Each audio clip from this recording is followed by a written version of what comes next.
ਮੈਂ ਤੁਹਾਡੀ ਧਰਤੀ ਮਾਂ ਹਾਂ।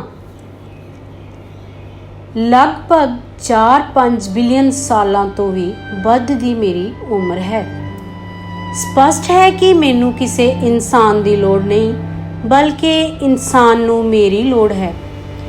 ਇਹ ਵੀ ਸਪਸ਼ਟ ਹੋ ਜਾਣਾ ਚਾਹੀਦਾ ਹੈ ਕਿ ਮੇਰੇ ਉੱਤੇ ਸਿਰਫ ਇਨਸਾਨ ਹੀ ਨਹੀਂ, ਹੋਰ ਵੀ ਬਥੇਰੇ ਜੀਵ ਵਸਦੇ ਹਨ। ਸਭ ਦਾ ਭਵਿੱਖ ਸਿਰਫ ਤੇ ਸਿਰਫ ਮੇਰੇ ਉੱਤੇ ਨਿਰਭਰ ਹੈ। ਜੇ ਮੈਂ ਹਾਂ ਤਾਂ ਤੁਸੀਂ ਹੋ, ਤੇ ਜੇ ਮੈਨੂੰ ਕੁਝ ਹੁੰਦਾ ਹੈ ਤਾਂ ਤੁਹਾਡੀ ਹੋਂਦ ਵੀ ਖਤਮ ਸਮਝੋ।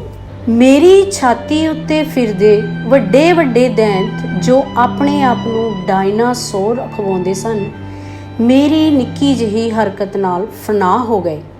ਉਹਨਾਂ ਸਾਰਿਆਂ ਨੂੰ ਮੈਂ ਹੀ ਰਜਾਉਂਦੀ ਰਹੀ ਹਾਂ। ਮੇਰੇ ਉੱਪਰਲੇ ਵੱਡੇ ਵੱਡੇ ਰੇਤਲੇ ਇਲਾਕੇ ਵੀ ਬਥੇਰੇ ਕੀੜਿਆਂ ਨੂੰ ਪਨਾਹ ਦਿੰਦੇ ਆ ਰਹੇ ਹਨ। ਮੇਰੇ ਸਮੁੰਦਰ ਤੇ ਮੇਰੇ ਝਰਨਿਆਂ ਵਿੱਚ ਵੀ ਅਨੇਕ ਜੀਵ ਜੰਤੂ ਵਸਦੇ ਹਨ। ਮੇਰੇ ਜੰਗਲ ਮੇਰੇ ਸਾਹ ਹਨ। ਉਹਨਾਂ ਸਦਕਾ ਹਰ ਜੀਵ ਜੰਤੂ ਸਾਹ ਲੈਂਦਾ ਹੈ। ਮੈਂ ਬਹੁਤ ਵਿਸ਼ਾਲ ਹਾਂ। ਤੁਸੀਂ ਮੈਨੂੰ ਮਿਟਾ ਨਹੀਂ ਸਕਦੇ, ਪਰ ਮੈਂ ਤੁਹਾਨੂੰ ਮਿਟਾ ਸਕਦੀ ਹਾਂ। ਜਿਹੜਾ ਮੇਰੀ ਕਦਰ ਕਰਦਾ ਹੈ ਉਸ ਨੂੰ ਮੈਂ ਬਚਾ ਕੇ ਰੱਖਦੀ ਹਾਂ।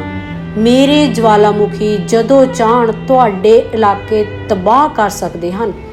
ਮੇਰੇ ਨਿੱਕੇ ਤੋਂ ਨਿੱਕੇ ਜੀਵਾਣੂ ਵੀ ਇੰਨੇ ਤਾਕਤਵਰ ਹਨ ਕਿ ਇਨਸਾਨੀ ਜੂਨ ਤੱਕ ਖਤਮ ਕਰ ਸਕਦੇ ਹਨ। ਪਰ ਉਹ ਕੀਟਾਣੂ ਤਾਂ ਹੀ ਹੱਲਾ ਬੋਲਣਗੇ ਜੇਕਰ ਉਹਨਾਂ ਦੇ ਰਹਿਣ ਸਹਿਣ ਨਾਲ ਛੇੜਛਾੜ ਕੀਤੀ ਗਈ। ਇਹ ਕਿਵੇਂ ਭੁਲਾਇਆ ਜਾ ਸਕਦਾ ਹੈ ਕਿ ਮੇਰੇ ਜੰਗਲ ਜੇ ਅੱਗ ਨਾਲ ਤਬਾਹ ਵੀ ਹੋ ਜਾਣ ਤਾਂ ਨਵੀਂ ਜ਼ਿੰਦਗੀ ਫਿਰ ਪੁੰਗਰਦੀ ਹੈ, ਕਿਉਂਕਿ ਮੇਰੇ ਕੋਲ ਅਥਾਹ ਤਾਕਤ ਹੈ। ਮੇਰੇ ਉੱਪਰਲੇ ਝਰਨੇ ਜਦੋਂ ਵੀ ਇਨਸਾਨ ਮੈਲਾ ਕਰੇਗਾ, ਜੰਗਲ ਵੱਢੇਗਾ ਜਾਂ ਹਵਾ ਪਲੀਤ ਕਰੇਗਾ ਤਾਂ ਉਸ ਵਿੱਚ ਵਸਦੇ ਨਿੱਕੇ ਨਿੱਕੇ ਜੀਵ ਉਸ ਦਾ ਬਦਲਾ ਜ਼ਰੂਰ ਲੈਣਗੇ। Plague, bird flu, malaria, Spanish flu, polio, swine flu, SARS, MERS, corona ਆਦਿ ਮੇਰੇ ਹੀ ਪਿਆਰੇ ਪਿਆਰੇ ਨਿੱਕੇ ਜੀਵ ਹਨ। ਜਿਨ੍ਹਾਂ ਨੂੰ ਇਨਸਾਨਾਂ ਨੇ ਛੇੜਿਆ ਤਾਂ ਉਹਨਾਂ ਨੇ ਆਪਣੀ ਤਾਕਤ ਵਿਖਾ ਦਿੱਤੀ। ਇਸ ਵੇਲੇ ਮੇਰੀ ਛਾਤੀ ਚੀਰ ਕੇ ਉਸ ਵਿੱਚ ਜ਼ਹਿਰ ਭਰ ਦਿੱਤਾ ਗਿਆ। ਮੇਰੇ ਸਮੁੰਦਰਾਂ ਵਿੱਚ ਪਲਾਸਟਿਕ ਤੁੰਨ ਦਿੱਤਾ ਗਿਆ।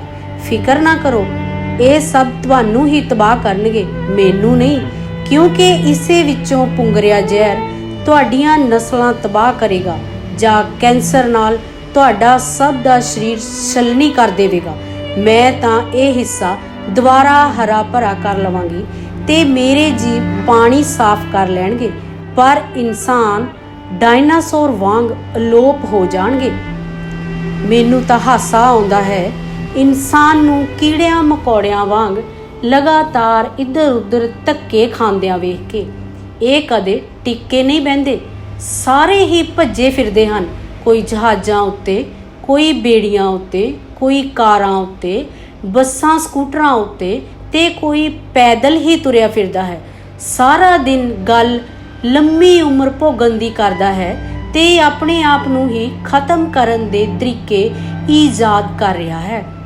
ਵੱਡੇ ਵੱਡੇ ਬੰਬ, ਟੈਂਕ, ਤੋਪਾਂ, ਬੰਦੂਕਾਂ, ਗੋਲੀਆਂ, ਤੇਜ਼ਾਬ, ਗੱਲ ਕੀ ਹਰ ਨਵੀਂ ਤੋਂ ਨਵੀਂ ਕਾਢ ਨਿਊਕਲੀਅਰ ਬੰਬਾਂ ਤੋਂ ਕੀਟਾਣੂ ਬੰਬ ਤੱਕ ਬਣਾ ਕੇ ਸਿਰਫ ਆਪਣੀ ਹੀ ਜਾਤ ਨੂੰ ਤਬਾਹ ਕਰਨ ਉੱਤੇ ਤੁਲਿਆ ਹੋਇਆ ਹੈ। ਮੈਨੂੰ ਤਾਂ ਕਈ ਵਾਰ ਹਾਸਾ ਆਉਂਦਾ ਹੈ ਕਿ ਇੱਕ ਪਾਸੇ ਇੱਕ ਕਮਰੇ ਦੇ ਮਕਾਨ ਵਿੱਚ 7-8 ਜਣੇ ਤੁੰਨੇ ਹੋਏ ਹੁੰਦੇ ਹਨ ਤੇ ਦੂਜੇ ਪਾਸੇ 20 ਜਣਿਆਂ ਦੇ ਘਰ ਜਿੱਡੀ ਥਾਂ ਵਿੱਚ ਇੱਕ ਬੰਦਾ ਹੀ ਰਹਿ ਰਿਹਾ ਹੁੰਦਾ ਹੈ। ਹੋਰ ਤਾਂ ਹੋਰ ਆਪਣੀ ਜ਼ਿੰਦਗੀ ਦਾ ਭਰੋਸਾ ਨਹੀਂ ਤੇ ਪੈਸਿਆਂ ਨਾਲ ਕੋਠੇ ਭਰੇ ਪਏ ਹਨ। ਖਾਣੀ ਉਹੀ ਰੋਟੀ ਜਿਹੜਾ ਅੰਨ ਮੇਰੀ ਛਾਤੀ ਉੱਤੇ ਉੱਗਿਆ। ਹਾਲੇ ਇੱਥੇ ਹੀ ਬਸ ਨਹੀਂ ਕਰਦੇ, ਉਹੀ ਮਕਾਨ ਇੱਕ ਦੂਜੇ ਕੋਲੋਂ ਹਥਿਆਉਂਦੇ ਵੀ ਹਨ ਤੇ ਸਾੜ ਫੂਕ ਵੀ ਦਿੰਦੇ ਹਨ। 15 ਕਮਰਿਆਂ ਦਾ ਘਰ ਬਣਾ ਕੇ ਰਹਿੰਦੇ ਫਿਰ ਇੱਕ ਕਮਰੇ ਦੇ ਇੱਕ ਮੰਜੇ ਉੱਤੇ ਹੀ ਹਨ।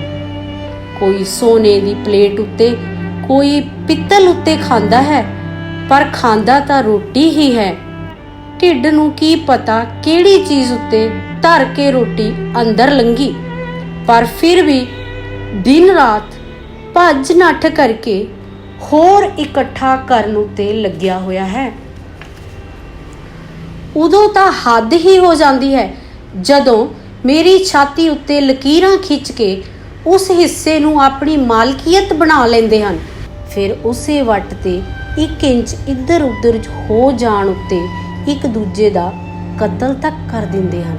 मेरा तां हासा ही नहीं रुकदा कि जिस नूं अपनी मालकीयत मन्नी बैठे हो, मरण बाद दी सुआह भी सिर्फ 4 इंच थां उत्ते भस्म हो जानी हुंदी है। मैं धरती मां हाँ, थां मेरी, हाले तक मैं किसे नूं मालकाना हक दिते नहीं। जद वड्डे वड्डे डायनासोर वर्गे भी मेरे उत्ते किराएदार वांग रह के मार खप गए, तां एक कीड़ी जिन्ना इंसान मैनू मालकीयत किवें मन के बह गया है। मैं तां मजाक मजाक विच सुनामी भेज के बथेरी वार समझाया कि किहड़ियां कंधां नूं अपनियां मन के बैठा है, पर यह इंसान अजीब ही है, कुछ समझदा ही नहीं। उंज मनदा है कि मैं सब तो वध समझदा रहा। सब कुछ ढह ढेरी हो जाण बाद फिर शुरू हो जाता है। जद फिर अत करदा है तां हड़ भेजदी हाँ, उसनूं भी रब दा प्रसाद मन के फिर शुरू हो जाता है। बड़ा ढीठ किस्म दा कीड़ा है। हुण तां इन्ने कतल, जंगां, वितकरे, दंगे कर चुकिया है कि मैनू लगदा है कि इसे नूं अपने सीने उत्ते बहुती देर रखण दा फायदा नहीं। हुण ये होर जीवां नूं खत्म करन वल तुर पिया है। ਵੱਖੋ ਵੱਖ ਸ਼ਕਲਾਂ ਦੀਆਂ ਧਾਰਮਿਕ ਥਾਵਾਂ ਬਣਾ ਕੇ ਉਹਨਾਂ ਪਿੱਛੇ ਕਤਲੋ ਗਾਰਤ ਕਰਨ ਲੱਗ ਪਿਆ ਹੈ। ਝੱਲਾ ਹੋਇਆ ਸਰਹੱਦਾਂ ਵੰਡੀ ਬੈਠਾ ਹੈ। ਦੱਸੋ ਕੀ ਸਮਝਾਵਾਂ, ਕਿਹੜੀਆਂ ਸਰਹੱਦਾਂ? ਰੋਜ਼ ਮੈਂ ਉਸ ਨੂੰ ਵਿਖਾਉਂਦੀ ਹਾਂ ਕਿ ਵੇਖ, ਸਾਰੇ ਤਰ੍ਹਾਂ ਦੇ ਕੀੜੇ ਮਕੌੜੇ, ਜਾਨਵਰ, ਪੰਛੀ, ਪਾਣੀ, ਪਹਾੜ, ਦਰਿਆ ਸਭ ਸਾਂਝੇ ਹਨ ਤੇ ਉਹ ਕੋਈ ਸਰਹੱਦਾਂ ਨਹੀਂ ਮੰਨਦੇ। पर फिर भी ये समझदा ही नहीं। इसे लिए वेला है, मेरा ध्यान रखो, सफाई रखो। झरनियां, हवा, समुंदर ते मेरे कलेजे विच सुटदे जहर नूं रोक देवो, तां मैं अपने इंसान पुत्र नूं अपने सीने नाल लगा के रखांगी। नहीं तां समझ लवो मैं बहुती देर होर बर्दाश्त नहीं कर सकदी। आखिर हाँ तां मां ही इसे लिए कुछ समा संभलण लई दे रही हाँ। प्यार मुहब्बत नाल रहो ते जिन्ने भी पल मेरे उत्ते तुर फिर रहे हो, खुशियां वंड के, दोस्तियां गंढ के जाओ। धन्नवाद।